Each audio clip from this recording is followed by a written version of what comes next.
ఈ సిరిధాన్యాలని గంజి రూపంలో తీసుకోవడం వల్ల చాలా రకాల ఉపయోగాలు ఉన్నాయి. ఈ సిరిధాన్యాలని గంజి రూపంలో తీసుకుంటే ఆ గంజిలో జరిగే ఫర్మెంటేషన్ ప్రాసెస్ వల్ల దానిలో ప్రోబయోటిక్స్ ఉత్పన్నం చెందుతాయి.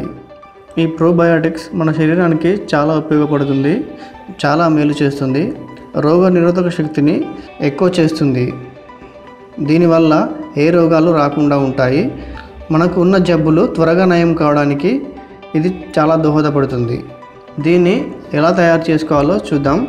గంజి తయారైన తర్వాత ఒక మంచి ఫ్లేవర్ని మనం యాడ్ చేద్దాం. ఇది కంప్లీట్ అయ్యే వరకు చూడండి. ముందుగా మనకు కావాల్సిన సిరిధాన్యాన్ని ఏ సిరిధాన్యమైనా ఇలానే గంజి చేసుకోవచ్చు. కొర్రలు, సామెలు, ఊదలు, అరికెలు, ఎండు కొర్రలు ఏ సిరిధాన్యమైనా ఇలానే చేసుకోవచ్చు. ముందుగా మనకు కావాల్సిన సిరిధాన్యాన్ని తీసుకోండి.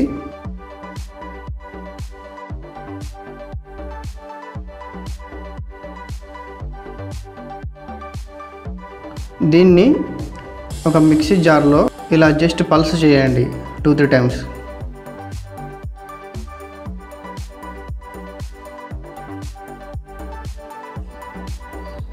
అప్పుడు మనకు నూక, పిండి, బియ్యం 3 కలిపి వస్తాయి. దీన్ని ఒకసారి కడిగి పారబోయండి.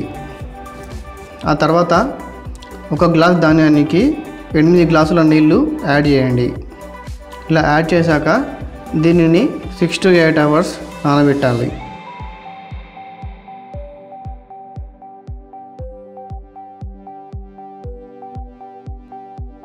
ఇది బాగా నానిన తర్వాత స్టవ్ వెలిగించి సిమ్లో పెట్టి వేడి చేస్తూ ఉండండి. దీంట్లో టేస్ట్ కోసం సాల్ట్ యాడ్ చేసుకోండి.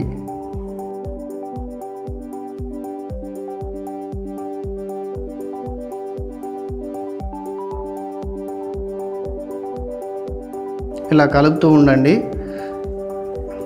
ఒక 10 మినిట్స్లో మీకు గంజి తయారవుతుంది.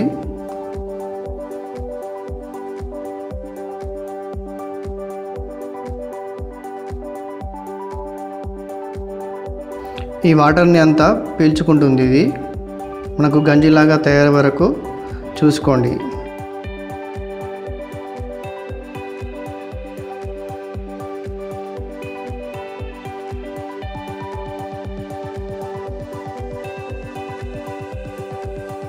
ఆ తర్వాత పుదీనా, మిరపకాయ, కరివేపాకు, కొత్తిమీర, నిమ్మరసం వీటన్నిటిని మిక్సీ చేసి రసం పిండండి.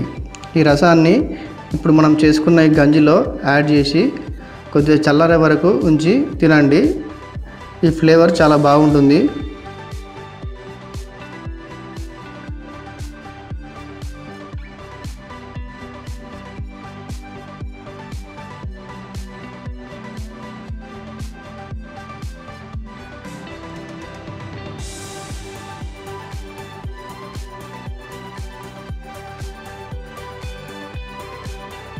ఈ ఫర్మెంటేషన్ ప్రాసెస్ కోసం దీన్ని 6 to 8 అవర్స్ తర్వాత తీసుకోండి. అలాగని చాలా ఎక్కువసేపు ఉంచకండి, పులిసిపోతుంది. బాగా పులవకుండా చూడండి. 8 అవర్స్ సరిపోతుంది.